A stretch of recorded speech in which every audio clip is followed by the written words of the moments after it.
Boss, 13 inches. Yan, mga head unit natin. Dual screen. Malaki. Tapos, ito, rotate. So, ito. Client natin magpapalagay ngayon ng 6 channel camera. Ito yung bago ngayon mga boss. Ito po. 6 channel camera. May warning po ito. May ADAS. May AI sense. Ayan. So, ang kuha nito, 8 gig. 8 gig po siya, 256. Ayan po. Original po ito ha.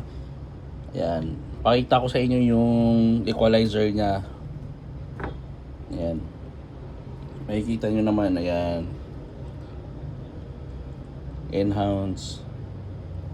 Ayan. Marami tong sa 360. Pakita mo. Boss. Ayan Paul. Saan ba yung camera? Ayan. Saan yung camera niya?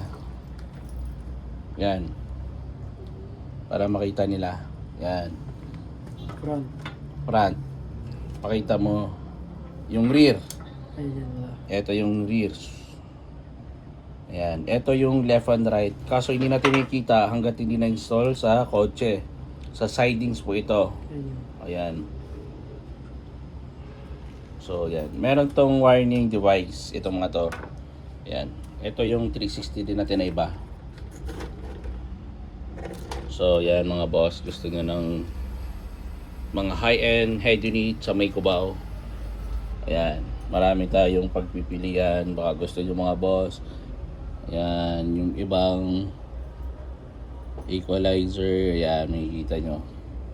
Pakita ko kay sir. Saan ba yung mga equalizer nito para makita nila sir? Eto, saan yung equalizer nito? ESP. Ayan sir. So, hindi lahat ng mga head unit same. Ito, high-end talaga to. Naka 50% to sa amin mga boss. Pwede kayo mag-canvas. Ayan. Ayan. Equalizer niya. May kita nyo naman.